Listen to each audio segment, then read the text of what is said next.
Hello Anthony, Salut. ça va? Ouais, ça va bien et toi? Ouais, très bien. Déjà, je voulais quand même te dire que ton image elle est super avec ce puits de lumière derrière toi. Merci. Ça m'a beaucoup fait rire quand j'ai vu apparaître. Je me suis dit, genre, waouh, on dirait une image faite par l'IA. Non, c'est vraiment une fenêtre. Donc, c'est la première fois que j'interviewe quelqu'un par rapport à la réalisation du soi. Donc voilà, je me suis bien appliqué, j'ai préparé des petites questions, mais je sais pas trop à quoi ça va ressembler. Merci de te prêter au jeu. Et, et donc, très brièvement, moi, je t'ai découvert dans une interview qui a été faite par Pierre Le Guillemets. Et chez moi, il y avait déjà eu réalisation du soi. Et je voyais de temps en temps passer des partages et il n'y en a pas qui me touchaient vraiment. En fait, souvent, je me disais, ah, c'est comme si je prenais un peu tous les autres comme des experts, tu vois, et que quand on me disait, lui, il a réalisé le soir, on va l'interviewer aujourd'hui, je m'attendais à ce que ce soit une pointure de clarté, tu vois. Et en fait, ben, souvent, j'étais déçu, j'étais là, genre, ouais, bof, pour moi, c'est pas, tu vois, c'est pas ça, et je savais jamais expliquer pourquoi. Et quand j'ai vu ton interview, je crois que c'était la première fois que je voyais quelqu'un qui n'était pas les personnes que j'avais suivies pendant mon parcours. C'était la première fois que je voyais quelqu'un qui en parlait et où je me disais, cool, il arrive pas du tout à en parler, il met jamais le mot dessus. Et en même temps, c'est exactement ça. Et je sais qu'il a compris la même chose que ce que j'ai compris, entre guillemets. Tu vois, je me suis vraiment dit, genre, ah, ça c'est cool, j'aime bien. Alors que c'était la première fois que tu étais interviewé de ce que tu avais dit et je te crois. Et ça se voyait que tu n'avais pas encore cherché à mettre des mots dessus. Et c'est ça que j'avais trouvé super, en fait, que c'était clairement, tu étais là et tu essayais le plus authentiquement possible de juste en parler, mais depuis cet espace. Tu n'étais pas dans les concepts mentaux, tu n'étais pas en train de régurgiter de la connaissance, tu vois. Et c'est ça qui m'avait touché. Donc, j'avais envie de partager pour les personnes qui sont sur ma chaîne ton témoignage, ton partage. Et donc, pour commencer, j'ai une question à 10 000 $. Il y a un prix, on va mettre à chaque fois un prix dans la question. Yes. Et la question, c'est de quoi est-ce qu'on va parler aujourd'hui? De quoi est-ce qu'on va parler aujourd'hui? Ben, Du chat qui j'ai vient une... d'apparaître derrière. Il y a un chat qui vient d'apparaître derrière. Ouais, Il s'appelle comment? elle s'appelle Cléa. Elle s'appelle Cléa. Bonjour Ouais. Cléa. Elle t'a aidé à te. Tu vois, il y a eu la question. T'as fait genre, oh mince. Non, voilà. En fait, c'est une question évidemment piège entre guillemets, mais c'est juste que j'ai envie que n'importe qui puisse voir cette interview.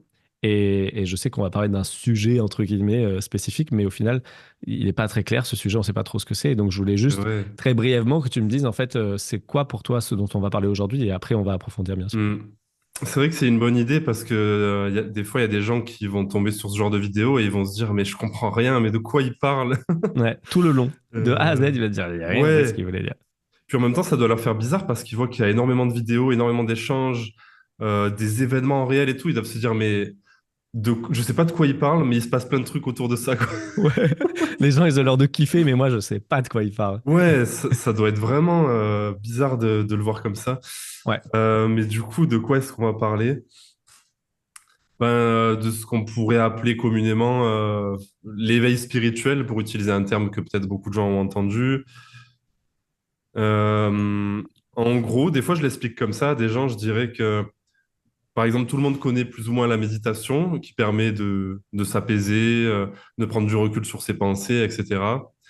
Et ce dont on va parler aujourd'hui, c'est un peu comme l'aboutissement de la méditation quelque part, c'est-à-dire revenir à cet état de paix naturelle, sans effort, euh, qui est naturellement en paix, qui est la complétude même. Et voilà, des fois, je l'explique comme ça. Et en super. fait, ouais, c'est ce que toutes les voies spirituelles partagent ou les sages en Inde, c'est vraiment revenir à cette simplicité de l'être avant de croire à toutes les histoires qu'on se raconte à propos de nous-mêmes et de tout ce qu'on peut croire dans la vie et se rendre compte que tout ce qu'on pense à propos de la vie, à propos de soi, à propos des autres, c'est tout le temps faux, quoi. Donc revenir à la vérité, en fait. Ok. C'est plus complet que nécessaire, donc tu auras 15 000 $ pour cette réponse. Yes, le bonus! Mais ouais, donc super. Pour entre guillemets, résumer et pour donner le contexte et aussi pour peut-être, je sais pas, j'allais dire pour clarifier le but, parce que enfin, je sais qu'on va parler de ça, mais voilà, si je suis quelqu'un qui connaît rien, je me dis, mais c'est quoi le but? Pourquoi on fait ça? Donc, tu as exprimé des choses, mais donc il y a éveil spirituel qui amènerait à un état de quiétude naturelle qui est sans effort. Et c'est ça, en fait, qu'on veut atteindre quand on est sur le parcours spirituel. Et là, aujourd'hui, on échange parce que il semblerait que chez toi, il y a eu cet éveil spirituel qui a fait que tu as basculé dans une quiétude naturelle. Et c'est pour ça que je t'interviewe aujourd'hui. Est-ce que c'est ça qu'on pourrait dire? Ouais, exactement, Moi, c'est ça. grossièrement, en vue. Ouais. Voilà. C'est vrai que des fois, on Grossièrement. le dit pas forcément, mais ouais, ça peut être important quand même de revenir aux bases.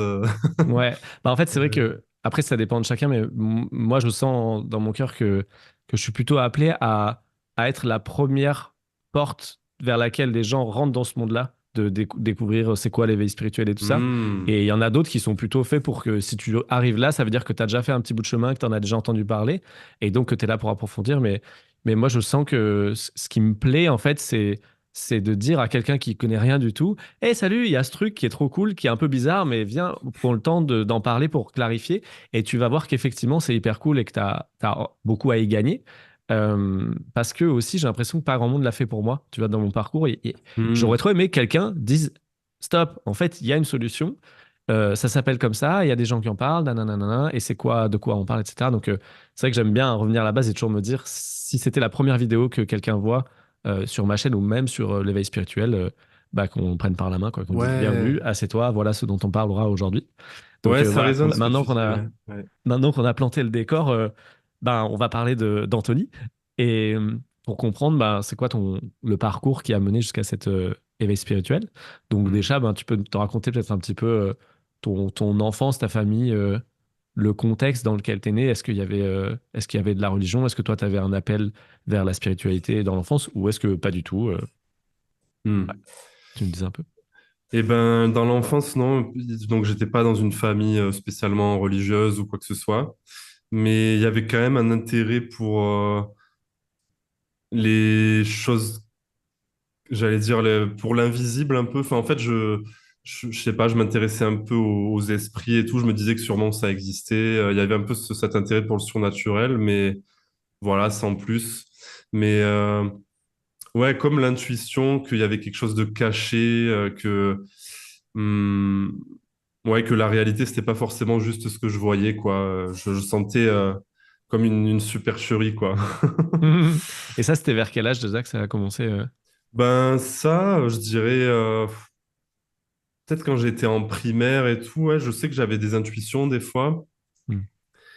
Et j'en ai reparlé aujourd'hui à une amie, par exemple, une fois je m'étais dit, et si en fait le décor autour de moi et les gens, etc., si en fait ils étaient pas réels, mais qu'il y avait que moi qui étais réel, en fait, que tout le reste ce soit juste un décor rajouté. Hmm. Et donc ça, on pourrait penser que c'est de l'imagination, mais en fait c'est vraiment de ce de quoi on parle, quoi. C'est que Ouais. tout ce qu'on peut vivre, tout ce qui apparaît, toutes ces images-là, voilà, ces expériences de vie, ça semble vraiment exister, mais la réalité, on pourrait dire que c'est justement ce qui sous-tend tout ça, ce qui est justement cette paix naturelle, Ouais. immobile qui est là avant qu'il y ait toute cette création, on pourrait dire. Et donc là, quand tu étais enfant, du coup, que tu disais ça, on pourrait se dire aujourd'hui, avec du recul, que c'était juste un moment de clarté à ce moment-là, et que toi, enfant, personne ne te parlant de ça comme ça, tu te disais que c'était peut-être juste de l'imagination, mais tu sentais quelque chose de vrai au fond, quoi. Ouais, exactement, Ouais. c'est ça, parce que finalement, ouais, peut-être pour expliquer pourquoi on dit que c'est vrai, c'est ça, tout ce qu'on voit, c'est qu'un décor, et rien n'est réel sauf nous, c'est en fait, c'est marrant parce que souvent, on dit aux gens, ouais, tu te crois être le centre du monde, c'est quelque chose Ouais. d'égotique et tout, mais en vérité, on est vraiment le centre du monde, Ouais, ouais. mais Bah, pas en tant que personne, je te mais propose qu'on se garde ça pour après, ouais, pour quand on parle du sujet lui-même. Mais j'adore ça et on peut reparler de ouais, ça parce que je me suis déjà fait cette réflexion géniale aussi que bah ça ouais, venait pas de nulle part, cette idée à chaque fois qu'on était le centre du monde. bah ouais, c'est Euh, ça. ouais. Mais on en reparle après. Du coup, Ouais, ça marche. l'enfance, tu avais déjà un peu des pressentiments comme ça. À quoi tu t'intéressais enfant? Est-ce que ça se passait bien à l'école? Est-ce que tu étais un petit rebelle ou est-ce que ça se passait bien avec ta famille? Ah, Est-ce que... ben à l'école, ça se passait plutôt bien, mais après, je faisais pas beaucoup d'efforts, quoi. Ça me saoulait un peu. Donc, j'ai jamais redoublé. J'ai eu une scolarité assez normale. Après, je suis allé en lycée pro, donc c'était beaucoup plus facile que au lycée général et tout. Et ouais, j'ai un peu bâclé le truc, ça m'intéressait pas trop, quoi. Ok. Euh, Il y a quelque chose qui t'intéressait ou Ben pas dans la scolarité et dans dans les la vie? métiers dont on me parlait et tout, vraiment, il n'y a rien du tout qui m'intéressait, quoi. Mais rien. Ouais, mais je veux dire dans la vie à Ah, côté de par contre, l'école, dans la t'avais vie, des... ouais. Ouais, j'ai souvent eu des passions. Euh, ouais, toujours eu une passion qui m'occupait beaucoup de temps, où je pensais qu'à ça et tout. Donc, par Ok. exemple, quand j'étais petit, c'était le dessin. Je me disais que j'allais devenir dessinateur de bande dessinée, etc. Voilà, plein de rêves et tout. Ensuite, il y a eu le skate, donc le skateboard, et ça, c'était une grosse passion aussi pendant des années. Mais à chaque fois, c'était qu'une seule passion, quoi. Ouais. J'étais à fond dans un truc Ouais. et j'y allais vraiment avec le cœur, quoi. Ça me tombait dessus et j'étais passionné à fond, quoi. Et après, il y a eu le poker aussi, et c'est devenu un métier pour le coup. Et voilà, toujours des passions qui faisaient que finalement la vie valait la peine d'être vécue malgré la souffrance qui était là. Il y avait une passion qui contrebalançait tout ça, quoi. Ok. Mais donc il y avait une souffrance. Ça, on n'en a pas parlé jusqu'ici. Ouais. Tu vivais une souffrance à quel moment? Dès l'enfance ou adolescent? Tu sentais ça à quel moment? Hmm. Ouais, ça a dû commencer un Et peu dans l'enfance, mais c'est surtout à l'adolescence, je dirais. Et d'ailleurs, c'est souvent ça qui nous amène à nous questionner et à nous faire emprunter un chemin spirituel, entre guillemets. ouais. Mais Et ouais, ben en fait, tu pourrais me décrire un peu cette souffrance, m'en parler un peu? ouais, ben beaucoup de peur à propos de tout, beaucoup de timidité, mais bon, ça c'est lié à la peur aussi. Donc ouais, je dirais voilà, beaucoup d'angoisse tout le temps, et lié à plein de choses, quoi, sans doute à mon vécu, mais aussi à plein de trucs. Il y a tellement d'influences, sans doute. Ça avait des impacts physiques ou juste mentaux? Ouais, bah, je pense que j'avais souvent, enfin, c'était souvent le feu dans mon ventre, quoi, plein d'angoisse. Et finalement, c'était comme devenu la norme pour moi. Je me disais rien, mais c'est comme si, ouais, c'était devenu normal d'être angoissé tout le temps. Genre, ah, bah, je suis Hmm. comme ça, quoi, Ouais. Et sans il y trop avait des choses qui te réfléchir. soulageaient à l'époque? Des Ben, choses qui... sans doute mes passions, je pense, ça me Ouais. permettait de m'oublier un peu en étant très concentré sur un truc et très passionné. Ouais, ça pour le coup, bah, les humains, ils adorent s'oublier dans des activités et tout, et moi, c'est ce que je faisais, ouais. Ouais. Ouais. Ou les films aussi. Moi c'était un peu les films à cette même période. J'ai découvert le cinéma et j'ai mangé les films tu vois, qu'il y avait sur toute la planète, tous les meilleurs films depuis tous les temps, toutes les listes que je trouvais. Et oui, Mais j'en ai eu aussi, j'ai eu un profil un peu comme toi, effectivement, je me passionnais beaucoup. Et effectivement, ça soulage les angoisses de se passionner pour quelque chose. ouais. Trop bien. Et donc il y avait ce mal-être. Donc, tu as fini le lycée pro. Ensuite, tu es parti faire du poker. À quel moment est-ce que tu t'es intéressé un peu, soit au développement personnel, soit à la spiritualité? C'est quoi qui a déclenché ça? À quel moment ça s'est passé? Hmm. Donc, après le lycée pro, j'ai eu des métiers un peu de toutes sortes, un peu au hasard comme ça, qui me plaisaient pas forcément. Et ensuite, j'ai trouvé un métier assez tranquille, que j'ai toujours d'ailleurs, mais le chemin spirituel, il a commencé un peu après ça. C'était en 2016, en gros, voilà, j'ai senti que j'avais beaucoup trop de souffrance à l'intérieur de moi et qu'il y avait peut-être quelque chose à faire. Je me suis dit, je vais essayer de me soigner, quoi. Euh, Enfin non, je me suis carrément dit, ouais, je me soigne, je me suis levé chez moi, je me suis dit, il faut que je me soigne, il faut que je me soigne. Et Ouais. donc j'ai commencé à rechercher des solutions, donc j'ai vu un peu des thérapeutes. Et la première thérapeute que j'ai vue, elle m'a parlé de physique quantique. Elle m'a conseillé une vidéo qui s'appelait Que savons-nous de la réalité? Donc ça commençait fort, quoi. Et en fait, Tu sais ça m'a appelé, de qui ouais. était cette vidéo? Non, je sais plus, mais c'était une vidéo de Ok. physique quantique voilà, Je crois que j'en ai entendu parler, mais je me rappelle ouais, pas non plus qui a fait ça. Que savons-nous de ouais, la réalité? Si on tape ça sur Internet, on peut la retrouver, tu penses? ouais, voilà, Ok, que trop savons-nous de bien. la Et donc, réalité? et juste cette thérapeute, pardon, tu as été la voir, mais c'était quoi comme type de thérapeute? Vers quoi tu t'es tourné C'était une au début? kinésiologue parce qu'en fait, il y Ok, avait ma tante qui m'avait parlé de ça. et qui avait dit que c'était un truc qui pouvait beaucoup aider. Ouais, Et je pense que j'avais gardé ça dans un coin de ma tête en me disant, si un jour je vais trop mal, j'irai tester ça. Donc, cool. premier truc que j'ai testé, c'était ça, ouais, kinésiologie. Et kinésiologie, tu peux expliquer grossièrement ce que c'est? Ouais, en gros, je connais pas trop, mais en gros, c'est des points d'acupuncture sur le corps, mais pas avec le vrai truc d'acupuncture, mais avec les doigts. Et en fait, ça questionne le corps. Et c'est comme si le corps parlait des problématiques qu'il traverse en ce moment. Hmm. Et Tu peux après, poser une question et tu sens le corps où il répond, en gros? ouais, voilà. Ok.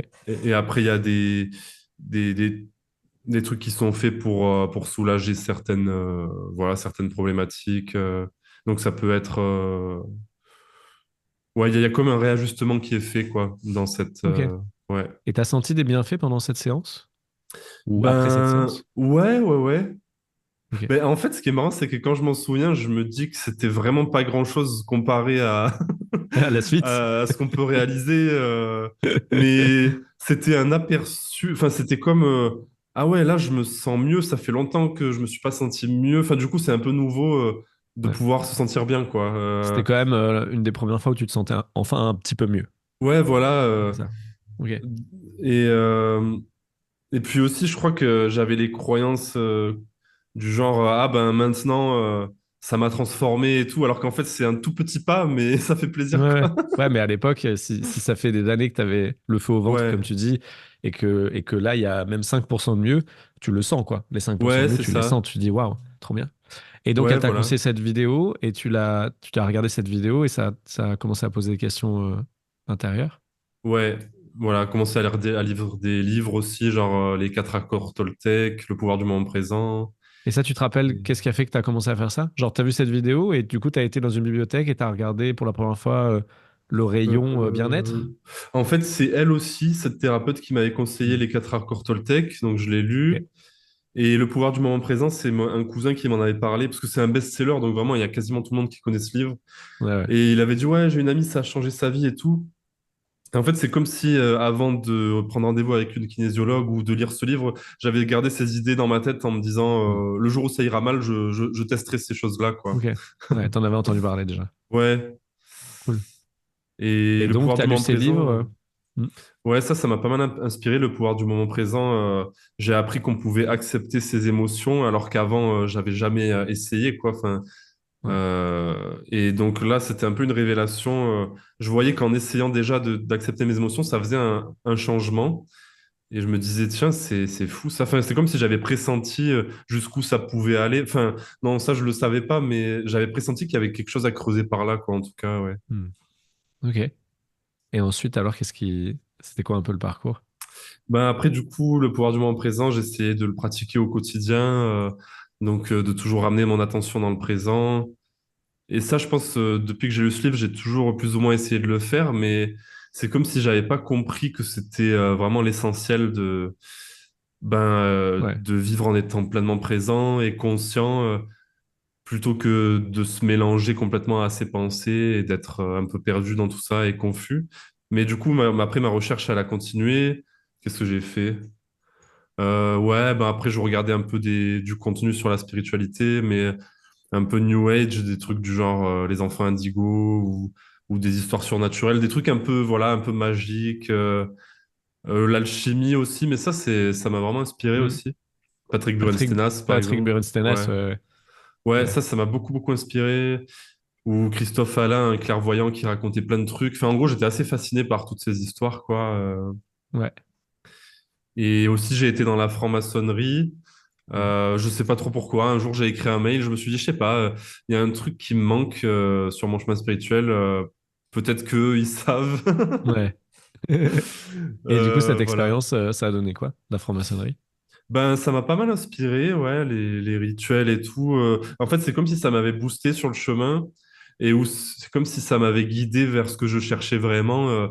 Et donc, en même temps, j'ai découvert des nouveaux partages. Donc, j'ai découvert Pierre et Gérald et Muji qui partagent justement ce dont on est en train de parler là, notre état primordial et tout, qui est Ouais. déjà en paix. Et donc, ça, c'est venu en même temps. Et donc là, j'ai compris qu'en gros, ouais, le pouvoir du moment présent, que je pratiquais déjà. Enfin, c'était vraiment l'essentiel, quoi. Tout y était, quoi. Il y avait vraiment juste à revenir à cette présence, à cette conscience. Et donc, c'est Ok. comme si j'y étais allé à fond à partir de ce moment-là. Ok. Et je Que- reviens juste sur ouais. la franc-maçonnerie parce que c'est couvert de d'idées reçues, tu vois. Même moi, je connaissais rien. J'ai appris il n'y a pas si longtemps, il y a peut-être 6 mois, je me suis intéressé un peu plus. Pour les gens qui connaissent pas, c'est quoi pour toi la franc-maçonnerie? C'est quoi le but de la franc-maçonnerie et pourquoi ça existe Ouais. et qu'est-ce qu'on fait là-bas, quoi? Bah, du peu que j'en connais, après c'est assez vaste la franc-maçonnerie parce qu'il y a plein de loges différentes et tout. On peut pas tous les mettre dans le même panier, mais en gros, ça sert à quoi? Ça sert à se réunir et à pouvoir partager authentiquement sans que tout le monde puisse écouter ou voilà, que ce soit un peu secret. Et le but, c'est l'éveil spirituel aussi, en tout cas à la base, même si après, pour certains, c'est devenu des clubs où il y a plus vraiment de spiritualité, mais de base, c'est ça, quoi. C'est Ok. se mettre en groupe, parce que c'est puissant le fait d'être en groupe et d'être tourné vers un but commun. Voilà, l'éveil, ça se fait depuis longtemps, bah, en Inde et tout, par exemple. Et puis je le Ouais. vois moi-même dans les satsangs en réel, enfin, les rencontres autour de ces sujets-là, c'est vraiment puissant. Donc Ok. ça sert à ça. Et Ok. après, voilà, Ouais, après, il y a plein super. de branches Et, différentes et tout. ouais, mais c'était juste pour te donner un petit mot parce Ouais, que voilà, moi, grosso moi quand modo. je ne connaissais rien, tu m'aurais dit j'ai été dans la franc-maçonnerie, je waouh, qu'est-ce qui s'est passé, tu vois, c'est quoi? Donc Ouais, c'est parfait ce que tu viens de dire, c'est super. Et donc après, ou à peu près en même temps, tu as découvert Pierre et Gérald et Muji. Est-ce que tu peux nous en parler un tout petit peu de ces personnes-là? Comment tu as découvert déjà? Sûrement par hasard sur YouTube, je sais pas, mais comment tu as ouais. découvert et qu'est-ce qu'ils disent? Ouais, je les ai découverts en suggestion YouTube, donc ça veut sûrement dire que je regardais des vidéos qui se rapprochaient un peu de ça avant, mais je sais plus trop lesquelles. Mais j'ai d'abord découvert Muji, je crois, et donc j'étais assez appelé par ce qu'il partageait, mais je comprenais pas tout. Donc ne vous inquiétez pas si vous comprenez pas ce dont on parle, parce que moi je comprenais pas tout, mais je sentais qu'il y avait un truc, je sais pas, mystique, un truc à ouais, au-delà des mots, je sentais qu'il y avait un truc important, quoi. Euh, donc au début, je comprenais pas tout, mais après, à force d'écouter, à force que ça réponde à mes questions et d'explorer aussi intérieurement, voilà, de revenir à cet espace de paix que l'on est. Ben, ensuite, j'ai découvert Pierre et Gérald et pareil, au début, c'était pas forcément une révélation, mais à force de les écouter, ça m'a bien guidé à travers des questions-réponses et à travers leur présence aussi, je sentais encore un truc essentiel. Je sentais qu'on pouvait retrouver ça, quoi, en les écoutant et en Ok. faisant le chemin soi-même. Et donc ça, c'était vraiment, ça, c'était une révélation. Tandis que, ouais, c'est comme si à ce moment-là, je m'étais dit, mais du coup, je vois plus trop ce que je fais dans la franc-maçonnerie. Enfin, je, suis- ouais, c'était, je me sentais plus appelé par ces voies-là, quoi. Ok. Ouais, Ok. Et donc, juste pour ceux qui connaissent pas Pierre et Gérald, donc ça s'appelle Pierre Le Guillemet et Gérald Ben Merzoug, c'est ça. Et ouais, les vidéos sur YouTube sont sur la chaîne de Pierre Le Guillemet et ils font dedans ce qu'ils appellent des satsangs. Je crois que ça s'appelle pas comme ça dans le titre, c'est souvent des rencontres ou alors il y a un titre. Mais en gros, c'est des ouais, rencontres où eux, ils partagent sur l'éveil spirituel avec un groupe de personnes en présentiel. En tout cas, à l'époque, c'était ça les vidéos. Et moi, j'ai déjà partagé sur ma chaîne que moi aussi, j'ai découvert leurs vidéos d'une autre manière. Mais voilà, j'ai découvert et ça a eu aussi un impact énorme sur moi. Mais voilà, pour recadrer, c'est ça la chaîne. Et donc, ces personnes-là, elles partagent sur la veille spirituelle. Elles sont souvent dans le salon de chez quelqu'un et il y a quelques personnes face à elles et ils voilà. discutent pendant quelques heures de l'éveil, comment ça s'est passé chez eux. Et après, ils partagent aussi pour que les autres puissent toucher du doigt ce dont on parle. Voilà, ouais, c'est ça. Ouais, ouais. Et donc, c'est là que tu as approfondi ou que tu as redécouvert le pouvoir du moment présent, que en fait tout était déjà dans ce livre, même si on n'avait Hmm. pas compris. Moi aussi, j'avais rien compris la première fois que je l'ai lu, et pourtant, j'étais appelé fortement par ce livre, même si j'ai l'impression d'avoir rien compris. Au final, au fil du temps, je me suis rendu compte qu'il avait déjà tout dit, mais qu'à l'époque, j'avais lu mes yeux, c'est comme si j'avais louché, tu vois. Les C'est mots étaient ça. passés devant, mais ça n'avait pas percuté. Mais au moins, c'était la première fois que j'en entendais parler et ça avait eu cet intérêt. Et donc, une fois là, qu'est-ce qui s'est passé pour toi? Et ben, une fois là, c'est comme si ma priorité, c'était devenu de réaliser cet état naturel que l'on est, quoi, la présence. Parce que je pressentais que le vrai bonheur, c'était ça. et que je continuais de vérifier que je le trouvais pas à l'extérieur de moi, quoi, dans les expériences.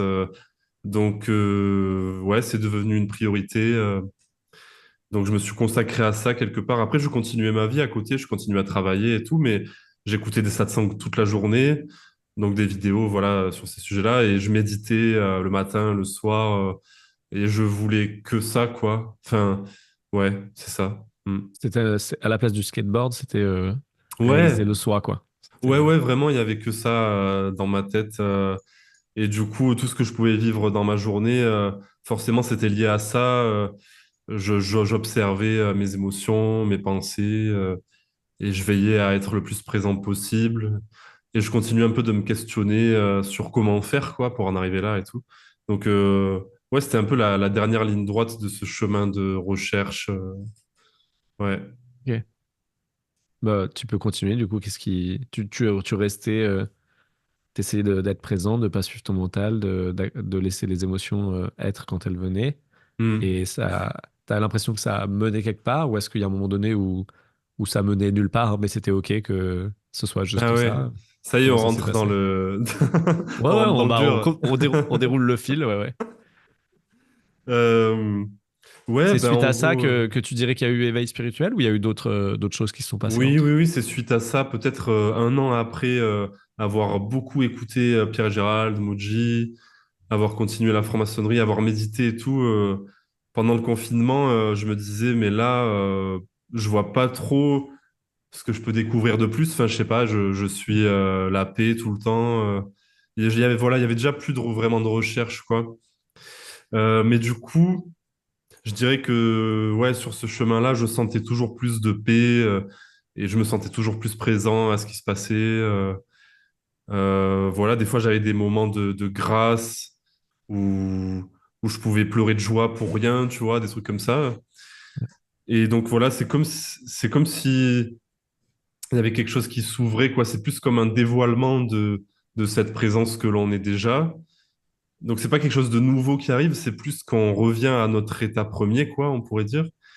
Et en finalité, ce qui est découvert, c'est que ben, on l'a toujours été. Donc en fait, on cherchait quelque chose sur lequel on était déjà assis, quoi. Et c'est ça qui est drôle. C'est pour ça que dans ce genre de partage, on peut entendre non, mais il y a rien à chercher, il y a rien à trouver, il y a rien à faire et tout.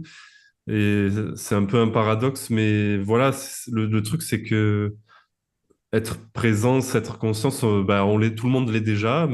Et d'ailleurs, je disais ça l'autre fois à un pote, j'étais en train de lui faire un audio et en même temps, je regardais les gens autour de moi dans la rue et je disais, là, je les regarde et je te garantis qu'ils sont 100% réalisés spirituellement, quoi. Je le vois, mais par contre, c'est sûr que bah, il y a des croyances qui les empêchent de voir ça, quoi. Ok. Que c'est ça Donc là, qui est je pense réalisé. on a refait un petit saut trop rapide en avant. Et du coup, on va revenir en arrière. C'est parfait, j'adore avoir ce rôle, c'est trop bien. Euh, Ouais. euh, En tout cas, bah, très bien. Et donc, est-ce que tu as l'impression qu'il s'est passé quelque chose? Qu'est-ce qui fait qu'à un moment donné, tu t'es dit, en fait, il y a une différence? Je sais que généralement, on dit qu'il y a deux façons. C'est soit ça s'est fait progressivement et tu n'as rien vu vraiment passer, et d'un coup, tu te rends compte que, bah oui, c'est différent, mais il n'y a pas un moment où il y a eu un clic. Et il y a d'autres personnes chez qui ça peut être même très fort plutôt que ils étaient dans la souffrance, comme Eckhart Tolle, il dit, lui, il était dans la souffrance et d'un coup, ça a basculé, c'est pas lui, il n'a pas fait vraiment un chemin spirituel, ça lui est tombé dessus. Ouais. Toi, est-ce que tu as l'impression qu'il y a un moment donné où il y a eu un déclic, où il y a eu quelque chose, ou est-ce que juste ça s'est fait tout seul progressivement, quoi? Ouais, moi, c'était très progressif. Donc, j'ai été un chercheur spirituel, j'ai cheminé euh, pour approfondir cette présence, etc. Et c'est comme si, à un moment donné, ça s'était intensifié, voilà, justement, quand c'était ma priorité, et jusqu'à ce qu'il y ait cette réalisation. Mais c'était si progressif que, ouais, il n'y a pas spécialement eu un jour où ça a basculé, comme on pourrait dire. Il y a pas eu... Donc, il y a un avant-après, mais c'était tellement progressif que c'est ouais, c'est comme si même quand il y a eu cette réalisation et que j'étais tout le temps en paix, etc., je continue à me dire, mais je croyais qu'il allait se passer quelque chose, quoi, un éveil. Ouais. Mais pourtant, je savais que c'était ça, mais je me disais, ouais, je pensais que c'était autre chose. Et la plupart des gens pensent que c'est comme ci, comme ça, alors que c'est jamais ce qu'on pense, quoi. Ouais. Donc on pourrait dire que c'est un événement, mais qui s'est passé sur genre 6 mois et qu'en fait, c'est juste au bout de 6 mois, tu t'es dit, bah effectivement, par rapport à il y a 6 mois, il y a beaucoup de choses qui ont changé, mais pourtant, je ne l'ai pas vu. Ça s'est fait petit à petit, sans que tu t'en Ouais. rendes compte, sans qu'il y ait un matin où tu te dises, oh là, il s'est passé un truc de fou. C'est juste, tu t'es rendu à l'évidence que ben, ce dont les sages parlent tout le temps, finalement, c'était ce que tu vivais, alors que tu Mm. étais encore avec l'habitude mentale de chercher l'éveil. Et tu Ouais. t'es dit, mais en fait, attends, je suis encore en train de chercher inconsciemment, tu sais, c'est pas actif, t'es pas Ouais. genre, je vais. Mais inconsciemment, il y avait encore le petit programme qui marchait de ça serait bien que je m'éveille, et alors qu'en fait, ben, l'éveil, ce dont parlent les sages, c'était exactement ce que tu étais déjà en train de vivre. Quoi. Tu te dis, ben, en fait, je suis en Ouais, paix, c'est ça. et je suis tranquille avec ce qui est, et tout cool, etc. Quoi. Ouais.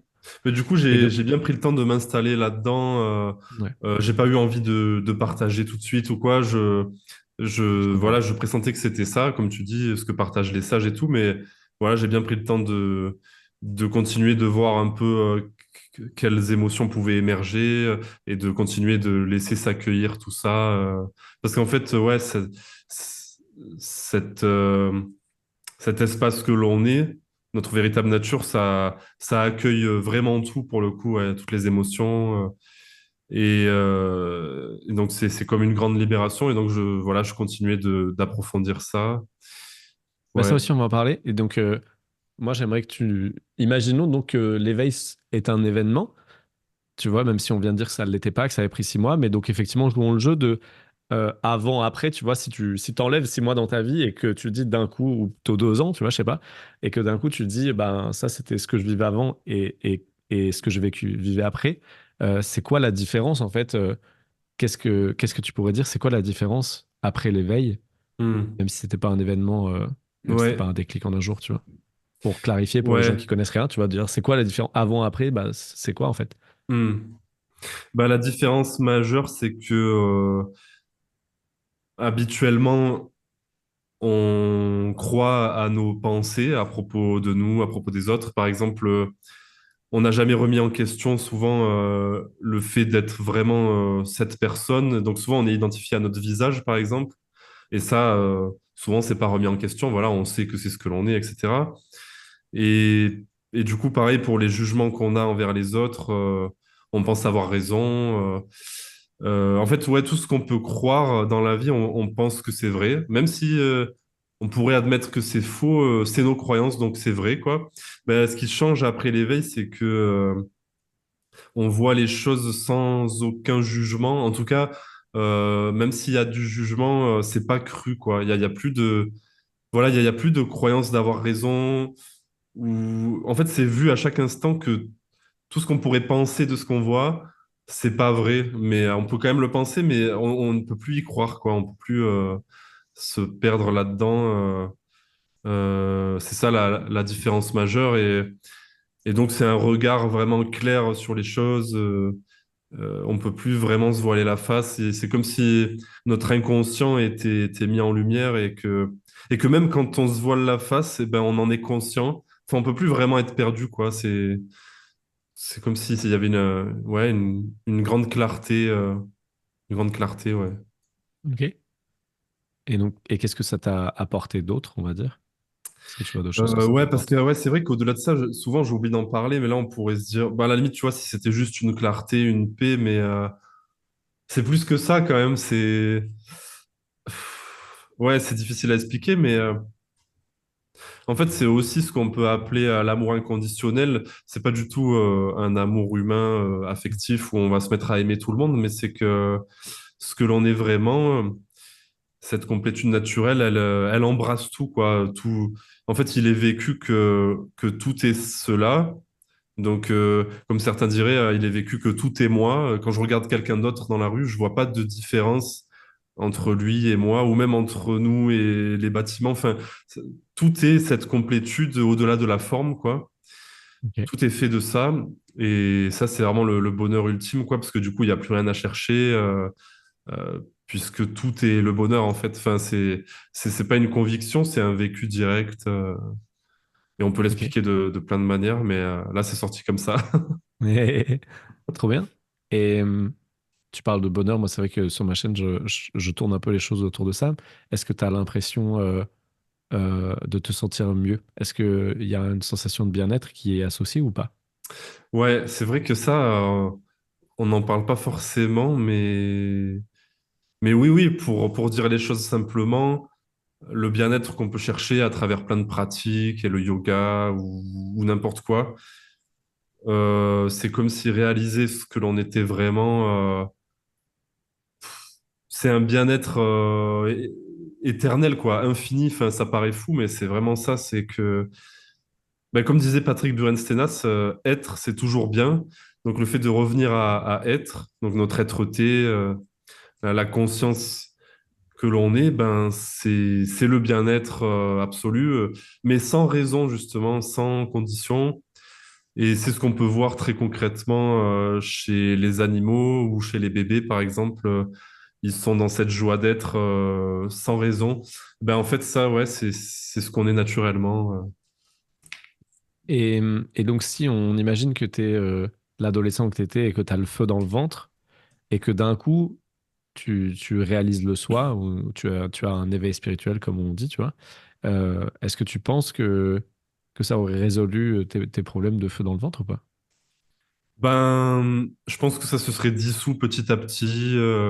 C'est pas que ça disparaît instantanément comme ça, parce que même quand on réalise ce que l'on est et qui est pleinement en paix, il y a toujours apparemment notre personne qui existe par-dessus et qui peut continuer d'avoir des émotions. Mais disons que oui, oui, ça dissout tous les nœuds du corps en fait et tous les nœuds émotionnels et tout. Après, il peut toujours y avoir. Enfin, après, il y a quand même toujours du mouvement dans le corps, des ressentis, des émotions et tout, mais ça, c'est très fluide, quoi, ça circule. Donc, on ne devient pas parfait en tant que personne où il se passe plus rien dans l'émotion, plus rien comme tension, mais disons que c'est très fluide. Et c'est un peu comme les enfants, voilà, s'il y a une émotion, après ça passe à autre chose, ça vit très maintenant, quoi, dans le moment présent, c'est attaché à rien, donc c'est ouais, une grande fluidité, quoi, ou c'est comme Bruce Lee qui disait soyez comme l'eau et tout, bah, c'est ça, c'est être comme l'eau, quoi, Mm. ça circule sans résister à ce qui se passe, quoi. Ouais. J'ai fait exprès de t'amener sur ce sujet parce que c'est vrai que moi j'aime bien parler de ça parce que dans le monde de l'éveil spirituel, on entend souvent en fait que c'est pas lié à une sensation de bien-être, tu vois, et moi je le dis aussi beaucoup. Mais en même temps, je me rends compte que quand on dit ça, c'est comme si c'était décourageant pour les gens, tu vois, de se C'est dire, bah en clair. fait, j'ai rien à y gagner. Alors qu'en fait, je vois, tu vois, qu'il y a une conséquence, effectivement, comme tu disais, être, c'est toujours bien, en fait, et que si tu fais que revenir à être, effectivement, les choses s'améliorent parce que tu laisses la vie circuler et donc tout se fluidifie, et que finalement, le feu dans le ventre, c'était parce qu'il y avait quelque chose qui n'était pas fluide. Ouais. Et donc, effectivement, s'il y avait le feu dans le ventre qui revenait aujourd'hui, par exemple, on pourrait aussi dire ça. C'est la même chose que de dire si tu avais l'éveil spirituel quand tu étais ado. Ben, effectivement, tu serais juste OK avec le fait que c'est là et tu laisserais ça circuler. Et de fait, comme tu l'as très bien dit, ça s'estomperait petit à petit, quoi. Mais Oui, ça voilà, pourrait être là et ce serait exactement. OK. Ouais, c'est ça, il n'y Mais aurait pas de résistance et donc ça pourrait pleinement se déployer et circuler parce que si c'est bloqué, c'est que si c'était bloqué, c'est que justement moi j'étais pas d'accord avec ces angoisses, je voulais les repousser, toutes ces peurs, toute cette timidité, je voulais bah, sans cesse repousser tout ça. Donc ce à quoi tu résistes persiste, comme dit la fameuse phrase. mm, C'est ouais, comme si ça nourrissait tous ces nœuds à l'intérieur de vouloir les ignorer, les rejeter. Ça les nourrit en fait. mm, Au lieu de, ouais, ça a le résultat inverse, quoi. ouais. Là, tu commences à répondre à ma question d'après, qui était l'instant cheesy, l'instant télé-réalité, tu vois, télénovelita, je voulais dire. Justement, c'était parler des émotions. Est-ce qu'il y a des émotions fortes qui ont été évacuées après réalisation parce que justement, tu as maintenant été capable d'accueillir des émotions? Donc là, tu as commencé à parler de timidité. Est-ce que tu as eu comme ça des choses? Tu disais que tu as pris un temps pour t'installer, pour te mettre là. Est-ce qu'il y a des choses personnelles fortes qui sont remontées et que tu as pu traverser grâce au fait justement de pouvoir rester là et d'être OK avec le fait qu'il y ait de la tempête, Hmm. quoi. Ouais, c'est clair. Après, j'aurais du mal à me rappeler exactement quoi en détail, mais bah, déjà les jugements à propos des gens. Ouais. C'est comme si au début c'était très fort parce qu'on y était accroché et sur le chemin c'est de moins en moins fort, de moins en moins fort. Et ensuite, quand on réalise notre nature, il reste comme des résidus de ça, mais ça continue d'être dissous. Et il reste de moins en moins grand-chose, quoi. Ouais, ouais, c'est ça. C'est comme un grand nettoyage infini, quoi. Ouais.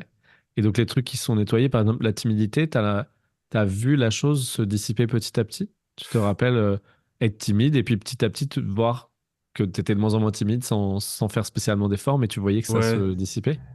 Oui, c'est vrai. Et en même temps, je me suis pas transformé. J'ai gardé ma nature assez introvertie. Je me suis pas mis à Mhm. être extraverti et à parler à tout le monde. Donc, même Mhm. aujourd'hui, j'ai encore une attitude où certaines personnes pourraient dire, ah, t'es timide et tout. Mais sauf que c'est vraiment plus un problème. Ouais, C'est vraiment une timidité libre, quoi. Donc, du coup, c'est comme si c'était pas vraiment timide. Et en même temps, il y avait quand même, ouais, l'habitude d'être assez discret. Et puis de pas forcément être si avenant que ça avec tout le monde et tout, mais bah chacun sa couleur quoi. ouais. C'est qu'avant j'acceptais pas ça justement, je me disais mais j'aimerais bien, Mhm. enfin je voulais changer en fait et vouloir changer c'est ne pas accepter, ne pas s'accepter tel que l'on est et c'est ça qui fait souffrir aussi quoi Ouais. Et et donc qui ça empêche voudrait la dire fluidité. que ta timidité, elle déclenche pas des émotions aujourd'hui, par exemple, au quotidien. En fait, si quelqu'un vient de parler ou que tu dois parler à quelqu'un dans la rue ou j'en sais rien, quelque chose qui déclenche la timidité, tu vois que tu es de nature timide et que le personnage d'Anthony il est timide, mais ça déclenche pas une peur viscérale, Ouais, tu vois. C'est ça la ouais, c'est différence, ça. en gros. Il peut y avoir des trucs qui émergent, ou par exemple, avant de faire une rencontre en réel où je partage ce qu'on pourrait appeler les satsangs, où Ouais, voilà, je suis devant un public et il y a des questions-réponses sur ces sujets-là. Euh, Ça m'arrive d'avoir le trac avant de commencer.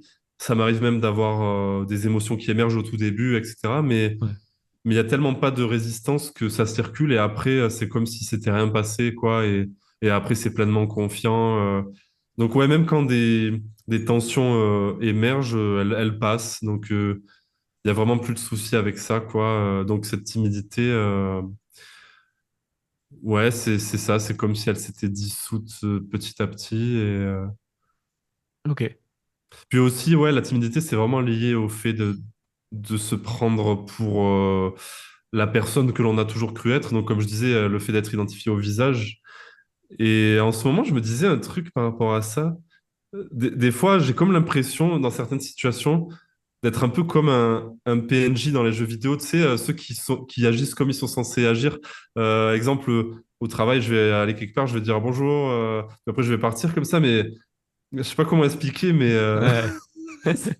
J'ai eu la même sensation parce que à un moment donné, moi j'avais l'impression que c'était un jeu vidéo et que tout le monde était justement des PNJ. Donc pour les gens qui jouent pas aux jeux vidéo, on va dire un personnage joué par l'ordinateur lui-même en fait, qui était voilà. déjà programmé pour dire au moment où tu passes la porte, la personne doit se tourner vers toi et dire bonjour, vous voulez, hein tu vois, et tu sais que c'est faux quand tu joues à un jeu vidéo, tu sais que c'est fake, tu sais que c'est l'ordi, mais tu continues parce que c'est ça le jeu et donc voilà. Mais toi, tu as l'impression que toi t'es vrai et que l'autre il est joué par ordinateur.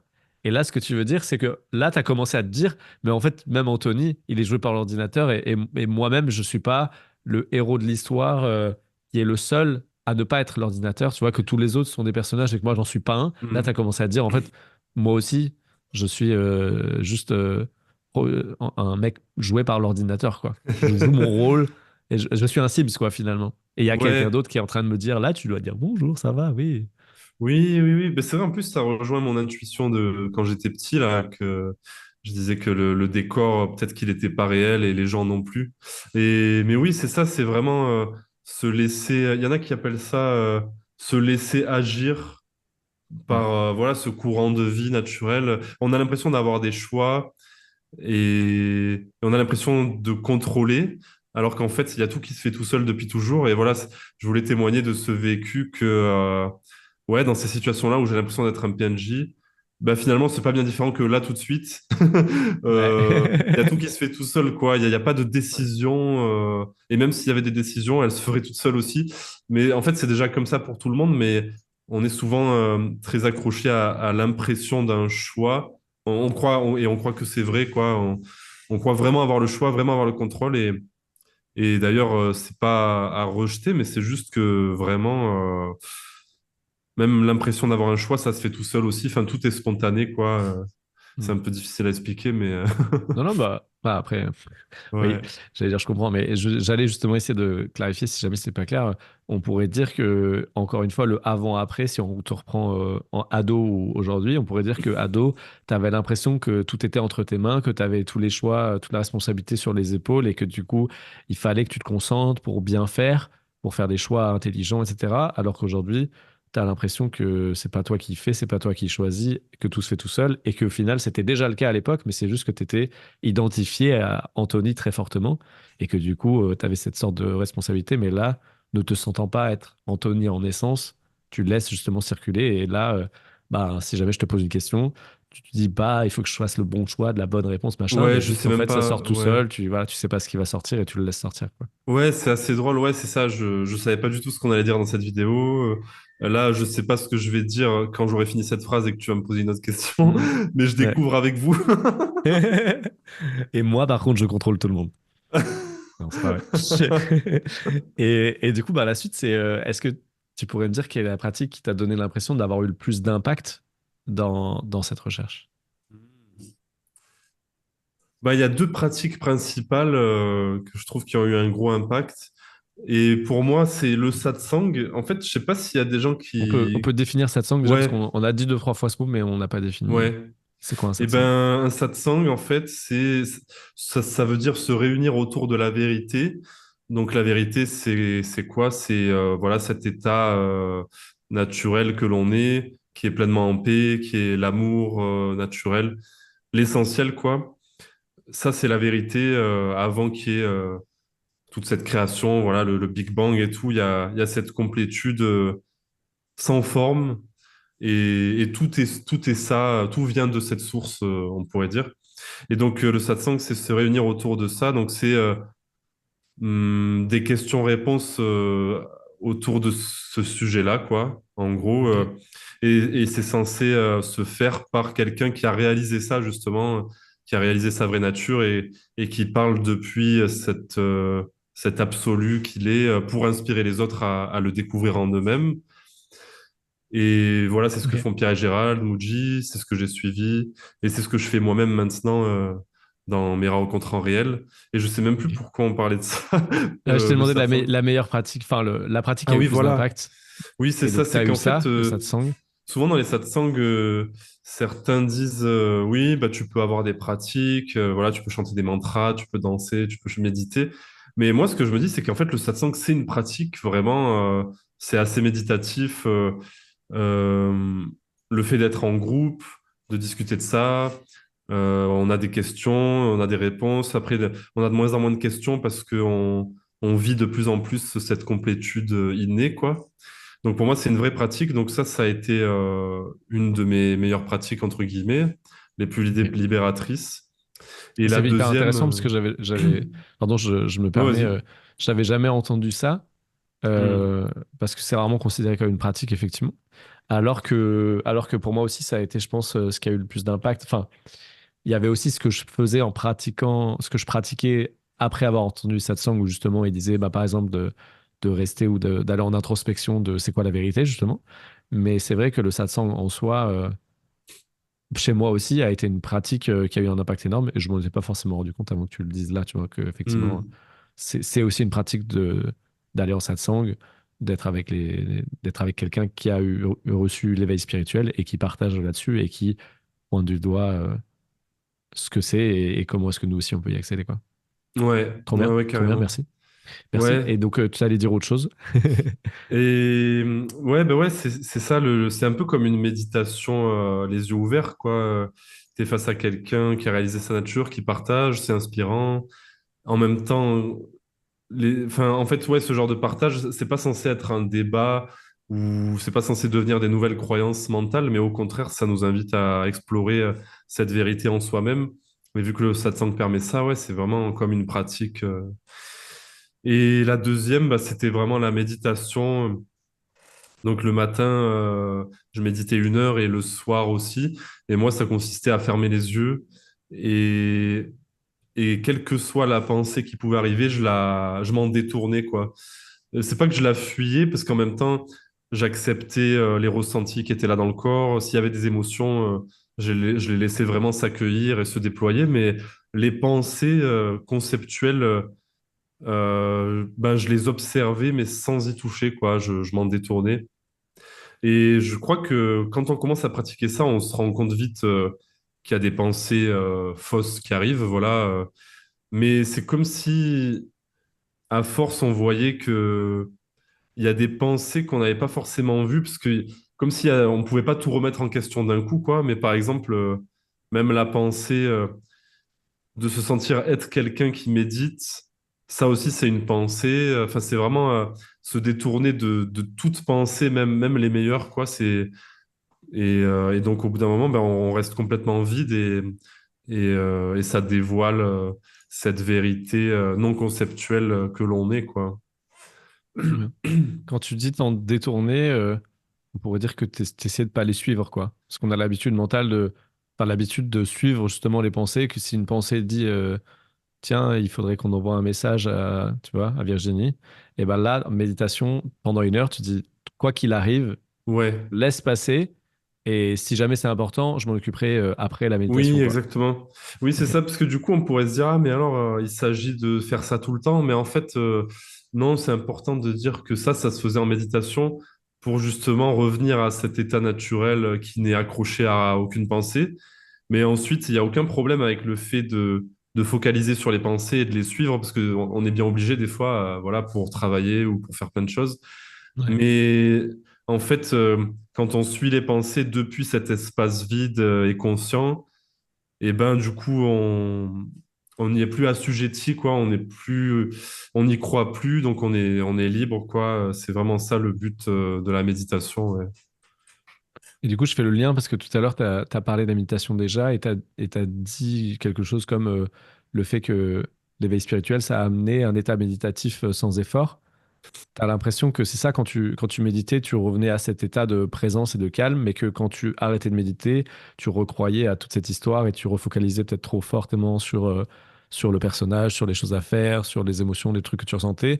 Et le fait Hmm. de régulièrement revenir à la méditation, ça te permettait de regagner en clarté. Et finalement, avec l'éveil spirituel, c'est comme si maintenant, tu as toujours cette clarté et que même si tu es en train de parler, d'échanger, même s'il y a des émotions, même s'il y a tout ce qu'il y avait avant, il y a quand même un espace de clarté en même temps que toutes ces Oui, choses qui c'est apparaissent, ça. quoi, c'est ça. Alors qu'avant, c'était Ouais, obscur.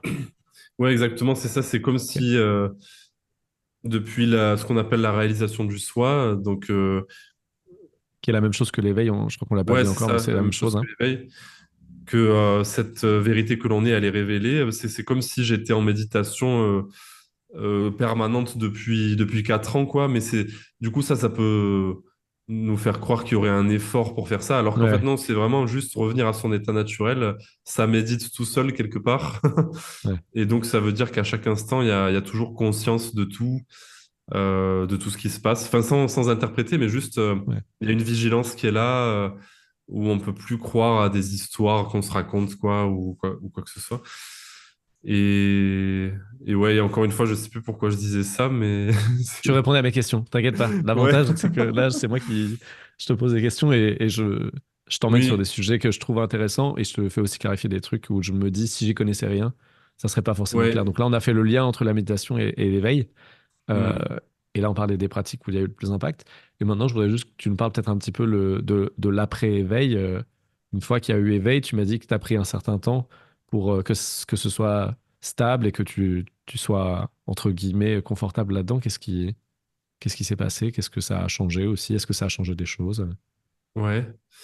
Hmm, ben, disons que sur la fin de ma recherche spirituelle, j'oscillais entre des moments de pleine conscience et des moments où je considérais que je me faisais attraper par mes pensées et par les histoires du personnage, etc. Donc, ça, c'est-à-dire tout ce que je pouvais me raconter à propos de moi ou de ce qui m'arrivait, etc. Les trucs humains, quoi. Ouais, Donc, ça oscillait entre ces deux états-là. Donc, ça, on peut appeler ça les allers-retours. Certains parlent de ça. Et, et quand il y a réalisation, il n'y a plus d'aller-retour. Ça veut dire que on se vit tout le temps en tant que cette paix naturelle, que cette présence. Et même si on a des réactions égotiques, comme certains pourraient les appeler, ou des émotions, on voit que ça apparaît au sein de cet espace conscient que nous sommes. Donc, il n'y a plus de différenciation de ah là, je suis dans l'ego, là, je suis dans la paix. Tout est la paix, même l'ego, quoi. C'est ça Ouais, qui est c'est ça. réalisé, c'est que tout est ça, quoi. Et donc, ouais, disons qu'en 2019, voilà, j'étais un peu dans ces allers-retours où je commençais à me dire, mais j'ai l'impression que quand même, je pense que je suis réalisé, mais je suis pas sûr et tout. Et après, en 2020, puis ouais, au fil des années, ça s'est comme approfondi, stabilisé, jusqu'à ce qu'il n'y ait vraiment plus aucun doute. Et puis, non, mais finalement, les allers-retours, ils n'ont pas duré si longtemps, parce que je crois que certains témoignent que pendant plusieurs années, ça leur a pris du temps avant de se stabiliser et tout. Mais moi, franchement, à part peut-être une année où il y avait des allers-retours, après, ouais, non, après, c'était plutôt. Enfin, ou alors je m'en souviens pas, mais ouais, ça s'est Ça s'est établi, stabilisé. ouais, assez vite. Et est-ce que ça a changé quelque chose dans la vie d'Anthony? Parce que tout ça, donc c'est au niveau, on va dire, spirituel, et tout ça, une fois que ça s'est clarifié, que ça s'est révélé, clarifié et établi, on va dire, est-ce que ça change quelque chose dans la vie d'Anthony?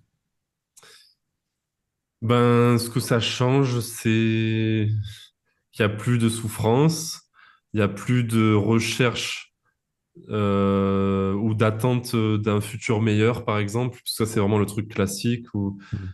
il n'y a plus la recherche du bonheur parce qu'en fait, il est vécu que ici et maintenant, tout est déjà parfait tel que c'est.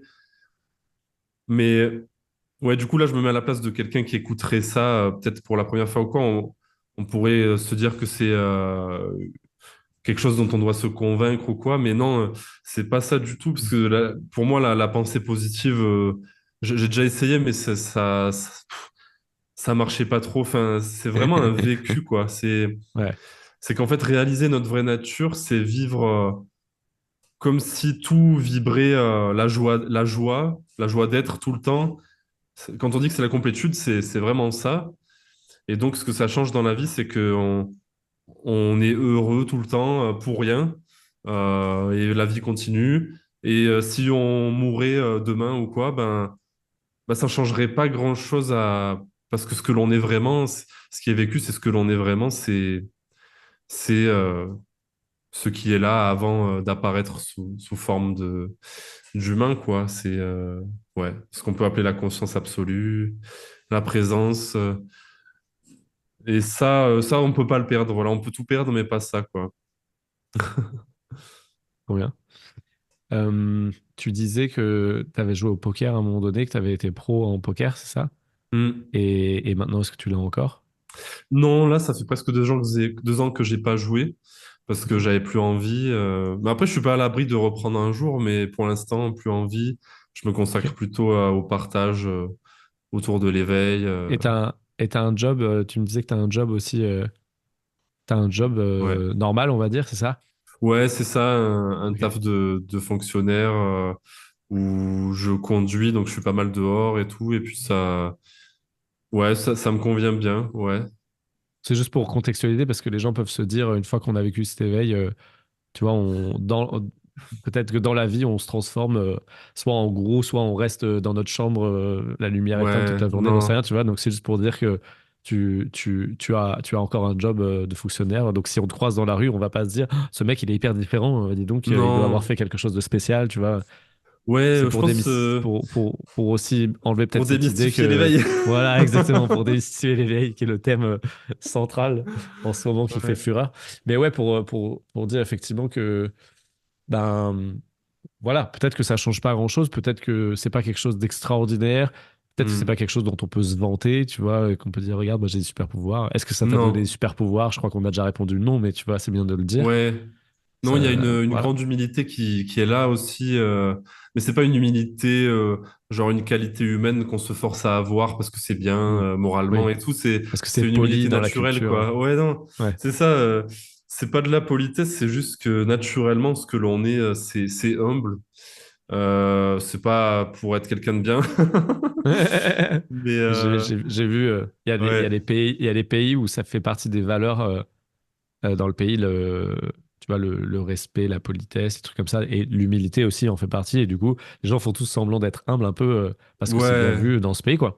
Et rien de mal à ça, mais effectivement, ça peut être une valeur. Je crois que les Français, ils sont plutôt fiers, tu vois. Je dirais plus que les ouais, Français, ils sont fiers. C'est un peu presque l'inverse, tu vois, de l'humilité. C'est genre, nous, on a fait ça, ouais. nous, voilà.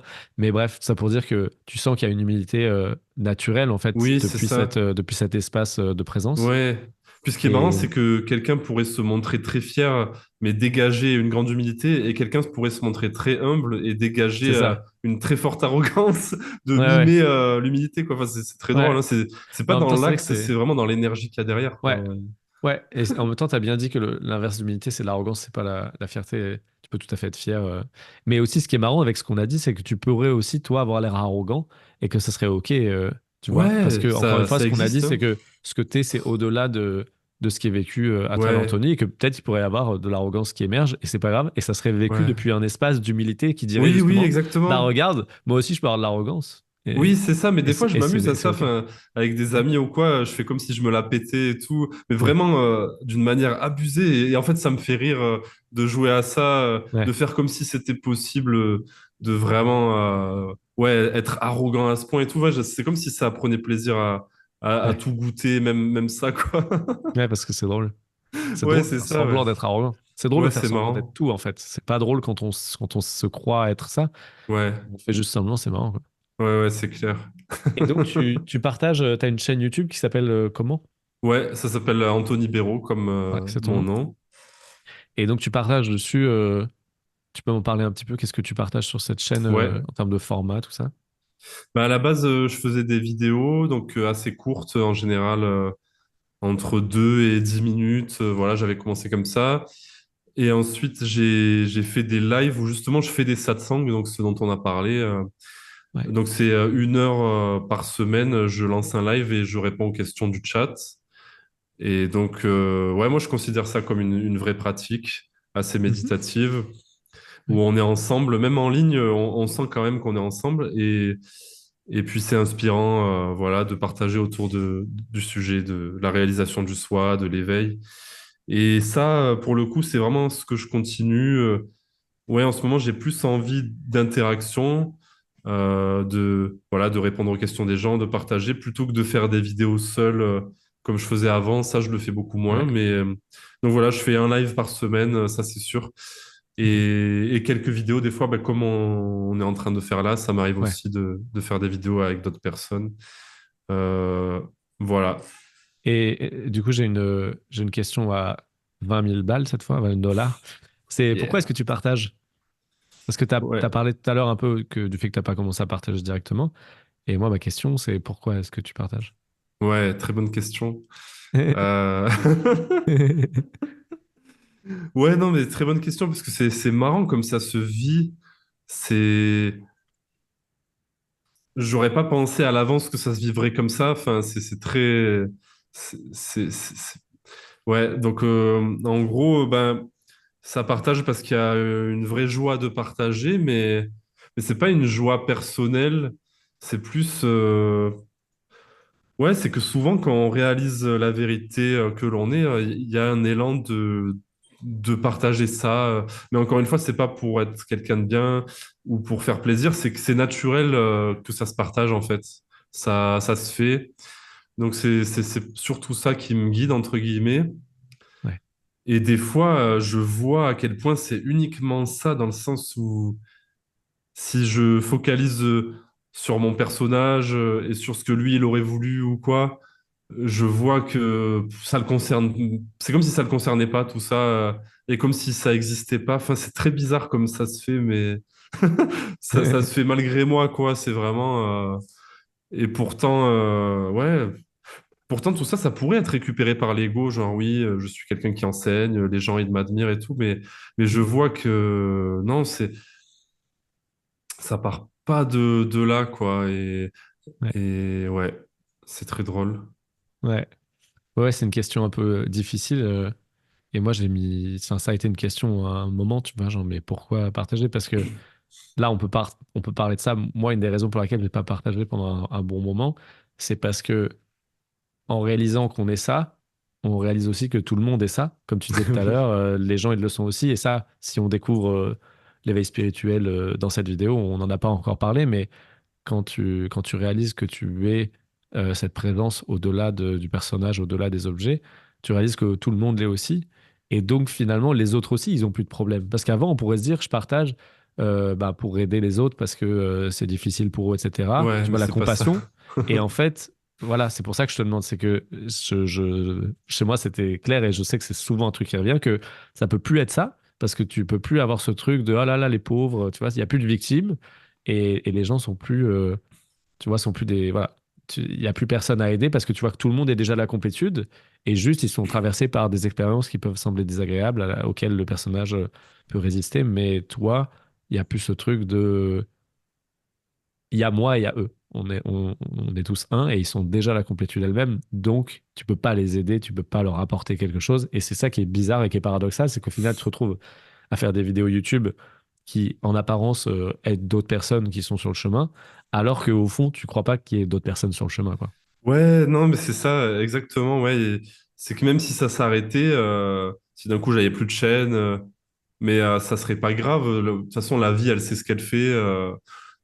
Qu'il y ait des partages, qu'il y ait des satsangs ou pas, de toute façon, les choses, elles se passent exactement comme elles doivent se passer. Il n'y a pas de vraies victimes. Donc, ouais, ça s'inquiète pour personne. Et c'est pas dans un désir d'aider, parce que, comme tu dis, il n'y a personne à aider. Parce qu'en fait, même si les gens peuvent avoir beaucoup de problèmes et que dans une vie, on peut vivre des drames et tout, ce qui est vécu, c'est que eux aussi, ils sont ceux-là, comme tu disais, ils sont la conscience. Et donc, ce qu'ils sont vraiment n'a aucun problème et est déjà complètement sauvé. Donc, ce qui se passe dans le film, on a quand même de la compassion pour ça, mais vraiment, tout va bien, quoi. En fait, voilà, c'est réaliser que tout va bien et que, ouais, ben, en fait, c'est ça, tout va bien au-delà de la forme, quoi. Et, et même dans la forme, puisque de toute façon, tout est cela, mais donc, ouais, ça partage sans vrai but. Ça marche.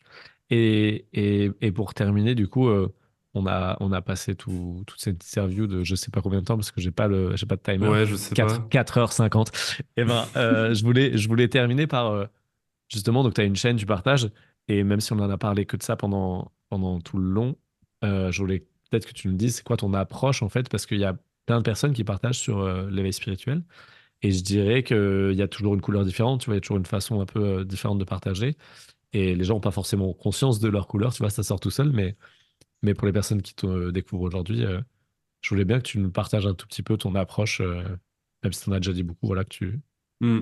tu nous parles un peu de ça. Tu veux dire, ouais, mon approche pour accompagner les gens, pour... Quand tu partages, ouais, voilà, on a fait que parler de ça, mais j'avais marqué cette question et c'est vrai que je trouve ça pas mal pour terminer de juste peut-être 5 minutes, comme tu viens de Ouais. faire. En fait, tu vois, tu te dis des choses par rapport à ce que c'est pour toi et comment est-ce on en arrive là, entre guillemets. Ah oui, oui, oui. Peut-être que tu me dises un petit peu, ouais, c'est quoi ton approche de partage? Donc, Ouais, effectivement, tu dis il y a les satsangs, peut-être qu'on peut partir de ça si c'est quelque chose qui te plaît en ouais, ce ouais, moment. ouais. Ben, les gens qui connaissent pas, c'est quoi un satsang et qu'est-ce qui se passe en satsang, Hmm. tu vois? C'est Ouais, peut-être ouais, ça c'est ton vrai que c'est approche, ça serait un important. peu comment est-ce que tu commencerais un satsang finalement? C'est un peu la même chose, tu vois. Même si je Hmm. sais que ça Ouais, change tout le temps, voilà.